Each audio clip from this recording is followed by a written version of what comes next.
Selamat malam semuanya, selamat datang kembali di TNM, di mana kita akan seperti biasa membacakan email-email kiriman pendengar. Email-email malam minggu biasanya berisi tentang kekecewaan mereka akan dunia, perkara jatuh cinta yang gagal, dan yang paling penting adalah email yang pertama datang dengan hashtag cerita malam mingguku. Selamat malam Bang Andri, Kak Ara, dan Bang Irfan. Namaku Guntur, ada nama panjang tapi nggak pernah dipanggil begini. Namaku Guntur. Aku mau izin bercerita tentang kekesalanku pada manusia-manusia jorok yang gak tahu diri. Disclaimer, mungkin di cerita ini banyak kata-kata kasar yang kupakai untuk menggambarkan kedongkolanku. Jadi saya bekerja di perusahaan yang berkantor di salah satu gedung perkantoran Kuningan, Jakarta Selatan. Gedung ini memiliki 14 lantai. Dan di lantai 14 ada dua perusahaan. Yang satunya adalah perusahaan bidang industri kreatif tempatku bekerja, dan satu lagi perusahaan di bidang finansial syariah. Gedung perkantoran ini bisa dikatakan cukup mewah karena satpam yang berjaga menggunakan seragam taksido dan petugas kebersihan yang menggunakan seragam maid untuk perempuan dan kemeja berrompi untuk laki-laki. Gedungnya pun banyak menggunakan marmer dan set penerangan warm yang membuat kesan gedung perkantoran ini terlihat mewah. Bahkan hingga kamar mandinya pun banyak cermin besar di mana-mana yang menandakan ini kamar mandi mewah. Menurutku gitu sih. Waktu awal aku bekerja pun cukup pakewuh. Dalam bahasa Jawa artinya nggak enakan. Karena seumur-umur belum pernah masuk ke tempat mewah seperti ini. Tapi kesan mewah pada gedung ini tercoreng karena kelakuan manusia-manusia jorok perusahaan sebelah yang nggak pernah mau turut serta menjaga kebersihan gedung. Di lantai 14 ini kan ada dua perusahaan. Kamar mandi yang tersedia memang cuma ada satu tempat. Satu kamar mandi pria, satu kamar mandi wanita, dan tempat wudhu. Kamar mandinya pun cukup luas. Di kamar mandi pria ada 6 bilik toilet untuk buang air besar dan 7 urinoir untuk buang air kecil. Mulai dari noda kuning pipis yang belepotan kedudukan toilet, tutup toilet, kotoran yang gak di-flush. Bahkan aku sendiri pernah masuk ke bilik toilet yang lantainya becek kuning-kuning bekas pipis. Orang waras macam apa yang sudah disediakan toilet tapi pipisnya masih di lantai? Ada juga tisu yang sudah dipakai asal-asalan dibuang di lantai atau dikumpulkan di dalam toiletnya tapi nggak disiram. CEO perusahaanku yang orang luar negeri pun pernah marah-marah di grup kantor. Awalnya beliau memblame kami sebagai karyawan yang jorok kalau di kamar mandi. Tapi setelah kita cerita juga kalau bukan kami yang melakukannya, beliau cuma bisa geleng-geleng dan bilang sih mau negur perusahaan sebelah. Tapi aku juga nggak tahu update-nya gimana. Lalu aku dan teman-teman sekantor juga sering negur orang perusahaan sebelah yang kalau ambil wudhu di wastafel kamar mandi. Setiap ditegur pasti ada aja alasannya. Tempat wudhunya banyak cewek, tempat wudhunya rame, air tempat wudhunya kecil, bla bla bla bla bla bla. Tapi kalau kamar mandinya jadi becek gini siapa yang bersihin? Lah OB kan banyak, mereka juga digaji kan, biar mereka kerja lah. Kalau denger dari teman kerja yang cewek, banyak juga yang jorok, kayak ninggalin bekas pembalut yang masih merah-merah darah di lantai ataupun di wastafel. Sampai yang paling parah ninggalin celana dalam dengan keadaan yang basah di tombol flush toilet. Ini kamar mandi cewek loh, masa iya jorok banget jadi manusia? Kayaknya yang masuk cowok. Sumpah gak habis pikir banget sama orang-orang dari perusahaan sebelah ini. Padahal kalau dengar dari teman kerja yang senior, gaji mereka tuh paling kecil 10 jutaan. Buset. Belum lagi kalau waktu itu aku baca artikel di akun finansial di IG, nama perusahaan mereka ini masuk top 10 perusahaan finansial 2022. Apa tuh? Mereka ini dibayar 2 digit per bulan, bekerja di perusahaan yang embel-embelnya. Tapi masa iya gak pernah diajarin soal kebersihan dan tahu diri? Apa karena gaji mereka besar jadi seenaknya buat berbuat sesukanya walaupun merugikan orang lain? Mungkin segitu dulu aja buat cerita tentang kedongkolanku malam ini. Wahai calon jenazah sekalian, kalau pakai kamar mandi umum tahu diri ya. Bayangkan kalian udah tinggal satu langkah buat masuk surga tapi nggak jadi karena ada orang yang merasa dirugikan atas kotoran yang kalian tinggalkan di kamar mandi. Terima kasih buat Bang Ari yang udah baca emailku. Terima kasih juga buat Kak Ara yang sudah dan terima kasih buat calon jenazah semua yang udah support channel. Terima kasih banyak by the way, terima kasih atas emailnya. Email selanjutnya. Halo Bang Andri, Kak Ara, Bang Windu and Friends. Tolong sensor email ya. Oke. Aku mau cerita tentang hubunganku sama pacarku yang jalan hampir 3 tahun, yang makin kesini makin embuh piye. Wah. Kenal saat SMA, satu organisasi, dia kakak kelasku by the way, yang kayak cinlok gitu deh. Awal-awal pacaran pasti ya manis-manis lah, ya alay-alay gitu, walaupun gak pekanya dia.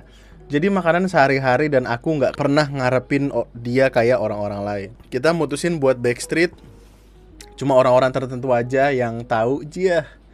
Karena dulu ketua bilang buat gak boleh pacaran satu organisasi. Katanya sih bikin gak fokus gitu.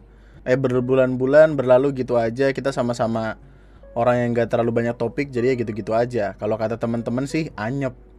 Tapi makin kesini dia suka kayak ngelarang aku main sama teman aku, tapi nggak belak-belakan bilang kayak jangan sama dia. Pada suatu hari aku nyari berkas buat daftar TNI. Alhamdulillah gagal. Loh, kenapa? Sama teman aku ini, mungkin dia takut kalau teman aku ini nyaman sama aku dan berakhir nembak. Pernah kejadian tapi bukan orang yang sama, padahal teman aku boti. Apa sih? Hah? Ya tau lah bang, kalau boti itu dia marah katanya dia nggak pernah berguna buat aku lah, nggak pernah bisa apa-apa. Yang bisa temenku doang. Dan aku kayak aneh padahal posisinya dia lagi kuliah, masa iya lagi kelas terus aku chat buat nemenin nyari berkas. Tapi dia kayak nggak mau terus ngediemin aku. Tahun ini aku disuruh ortu buat daftar lagi. Dan alhamdulillah gagal lagi. Berkas sudah oke karena tinggal cari beberapa doang. Ibu kebetulan udah kenal sama pacarku ini dan minta tolong buat antar validasi ke Jogja. Karena dulu pas pertama kali langsung meriang karena hujan dan angin kenceng dari rumahku di sekitaran Solo. Berangkat jam 5.30, pulang jam 17.30 tiap hari, gimana gak meriang? Kalau tanya kos harian dan lain-lain semua udah penuh dan bener-bener gak ada opsi selain pulang ke rumah. Pacarku iyain dan bilang ke ibu bakal anterin aku ke Jogja buat validasi buat validasi. Hamin 1, pacarku bilang gak bisa antar, katanya sih ada masalah sama kacamatanya. Dan itu udah lama, katanya mau benerin mager. Endingnya aku pergi sama temenku. Untung dia bisa. Temenku bilang ke aku, BA aku gak oleh tapi gak iso dijaga. No setan. Itu pacar lu main sama gua gak boleh tapi dianya gak bisa njagain. Nah gitu. Setan. Nah, aku ngaceng, ketawa kenceng. Ngakak kenceng. Karena emang bener, dia berkali-kali aku mintain tolong dan sering alasan gak bisa. Dan itu pasti mendadak, makanya aku lebih mending minta tolong ke temen kalau aku bener-bener gak bisa, karena emang dia gak bisa diandelin. Setelah gagal, aku coba buat kerja. Akhirnya setelah gagal join tentara, dia mutusin buat nyari kerja. Aku kirim CV ke lowongan-lowongan PT biar cepat dapat kerja. Dan wow, tiba-tiba dapat email dari perusahaan. Seneng dong ya. Ternyata ada biayanya, katanya sih buat registrasi. Dan aku tanya ibu, ternyata memang begitu. Ya udah, transferlah ke nomor itu.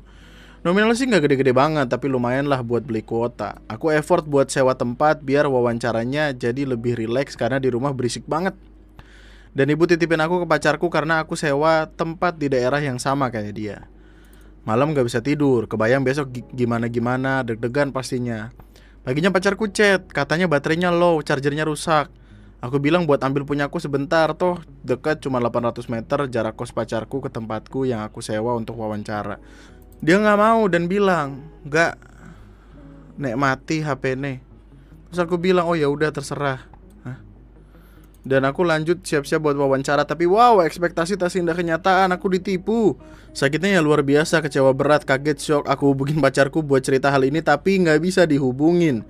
Aku chat dia telepon berkali-kali karena aku kesel. Aku terakhir chat ke dia, aku wes ngomong jupuan chargerku kok wegah, terserah. Aku kesel banget, selain aku butuh buat cerita, uangku pas-pasan banget buat pulang. Tapi endingnya aku nekat karena emang gak bisa minta tolong ke siapa-siapa karena teman udah di Bogor. Dan ternyata ibu telepon pacarku juga karena aku gak bisa dihubungin. Ya namanya juga shock, aku jadi bingung kayak wong kok. Aku buka HP dan ibu miss call banyak banget. Terus aku jawab dan ibu nanya, kamu sama pacarmu, dia gak bisa dihubungin? Aku bilang enggak dan aku udah pulang. Ayah tiriku jelas kesel dan bilang, putusin aja pacarmu, gak guna. Dimintain tolong buat jaga sebentar aja langsung ngilang. Ini gak ada sehari loh mbak. Kesel papa. Bagus pak. Terus temenku juga bilang, kandani yang muki asu. Gue udah kasih tahu pacar lu itu asu, bisanya ngambek doang sama orang lain, tapi di giliran dimintain tolong banyak alasan yang ngilang. Putusin aja lah, ntar cari yang lainnya yang lebih sugih, yang lebih kaya. Dan Bang Andri tahu pacarku on pas sudah sore menjelang maghrib dan kejadian tadi siang sekitar jam 12 dan bales, kamu marah? Lah, aku gak bales chat dia tapi aku bilang, aku nesu. Haha, yo iyalah gak. Kowe ngomong jari apa-apa kon sambat tapi raimu kuwi minggat mbuh neng dia. Dan kalau aku apa-apa bisa sendiri, dia cuma sedih banget aku gak bisa ngapa-ngapain buat kamu raimu Black Gedes, Bel Gedes. Segitu aja sih bang cerita dari aku. Kalau ditanya pengen dia bisa ngelakuin banyak hal buat aku sih ya enggak bang. Aku gak mau bergantung sama orang lain, tapi minimal ngotak, punya otak gitu. Rasanya kok kayak gak punya ya. Ayo lanjut yuk, kita ada cerita selanjutnya. Malam ini aku mau cerita. Well, ini lebih ke curhat sih. Cuman aku mau cerita patah hatiku dan mungkin minta sedikit saran dari abang. Panggil aja aku Dam-Dam. Aku baru saja mengalami patah hati yang mendalam. Kalau abang ingat, aku pernah bilang di live chat pas main Minecraft di akun satunya. Aku nanya gimana pendapat abang kalau aku pacaran sama anak panti. Kita udah pacaran selama 5 bulan, terhitung tanggal 4. Yap, hari dimana abang bacain cerita ini. Cuman udah kandas lebih dulu di tanggal 1 Februari. Ya. Semua ini berawal waktu tanggal 14 Januari, dimana aku dan mantanku ini berencana pergi keluar kota buat ketemu om dan tante dia. Akan tetapi dibatalkan karena ada masalah di panti asuhan dia. Dia disuruh balik ke panti saat itu. Padahal kita udah setengah jalan. Sejak saat itu pihak pantinya bahkan sampai ke rumahku buat konfirmasi kalau memang benar kita berencana ketemu keluarga jauh dia. Lalu setelah itu dia membulatkan tekad untuk keluar dari panti. Kita pergi ke keluarganya yang gak jauh dari kota itu. Aku antar dia ke sana buat bilang mau keluar. Dan juga memastikan adik-adiknya juga tidak ikut diusir dari panti. Walaupun panti yang berbeda, tapi ancaman itu yang diberikan oleh panti. Aku carikan dia kerja agar dia bisa memiliki uang untuk biaya hidup. Dan juga dari keluargaku siap untuk kasih dia tempat tinggal.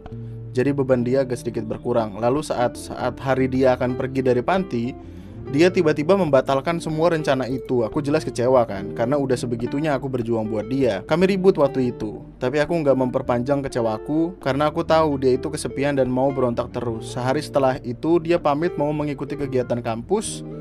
Tepatnya pada tanggal 21 Januari, aku berharap dia ke rumah waktu itu. Ternyata tidak. Aku dihubungi oleh pihak panti perihal keberadaan dia. Akhirnya waktu hari Minggu, yaitu tanggal 22-nya, yang bertepatan dengan Hari Raya Imlek, aku dikabari oleh panti kalau dia keluar kota sendiri hanya dengan berbekal uang 50.000. Aku sangat marah pada saat itu. Aku tidak habis pikir kenapa dia setega itu sama aku. Dan seminggu pun berlalu. Tanggal 30 Januari aku ketemu dia. Aku marahin dia kalau emang aku sesayang itu, tapi kenapa dia sebegininya sama aku. Tanggal 31 Januari kita sepakat buat jalanin walaupun sakit. Dan tahu gak, pada tanggal 1 itu dia chat aku kalau dia mau putus tanpa alasan yang jelas. Dia ninggalin aku tanpa apapun. Bahkan saat aku lagi sayang-sayangnya dan kangen-kangennya sama dia, setelah seminggu gak kontak karena dia gak bawa HP-nya. Entah aku alay, lemah atau apapun, terserah. Tapi kenapa sesakit ini? Aku sayang banget sama dia, aku cinta banget sama dia. Kenapa dia bisa setega ini? Aku bingung harus apa. Selama 2 minggu ini aku jarang banget makan. Tiap mikirin dia, entah kenapa aku susah napas, susah tidur juga. Gak pernah aku secinta ini sama seseorang. Aku bingung cerita kemana, karena kalau aku cerita ke ortuku pasti mereka ngasih banyak banget wejangan. Tapi aku cuma pengen denger sih dan nyurahin isi hatiku ini. Tolong sarannya bang atau mbak sebagai sesama wanita. Aduh, Ara di rumah lagi. Aku perlu banget saran. Aku berusaha buat distract pikiranku tentang dia, tapi tetap kepikiran. Aku kerja, aku ke gym, aku bahkan belajar buat ogoh-ogoh karena sebentar lagi bakal nyepi, tapi tetap nggak bisa lepas dari dia. BTW dia satu kampus dan satu kelas sama aku, tapi aku dapat kabar bahwa dia mengundurkan diri dari kampus agar nggak ketemu aku. Ya Allah, padahal aku berharap banget one day kita bisa balik. Ya Allah. Makasih banyak kalau udah dibacain ya bang. Aku perlu banget saran dari penonton, mendengar, bahkan bang Andri sama mbak. Aku tahu aku salah, tapi aku selalu kepikiran buat mending gak ketemu selama. Jujur aku gak kuat bang, karena di Bali anak cowok yang meneruskan keluarga, sementara bebanku sudah banyak banget pesan. Terima kasih banyak atas waktu luangnya kawan-kawanku sekalian. Terima kasih banyak sudah hadir pada malam hari ini. Sepertinya malam hari ini kita cukupkan sampai di sini. Semoga cerita pada malam hari ini bisa membuat kita semua happy lagi menjalani kehidupan. Mohon diingat, kehidupan itu berat ya. Meskipun gak akan seberat cerita-cerita yang tadi, tapi ada beratnya lah, ada beratnya. Terima kasih banyak atas waktu luangnya.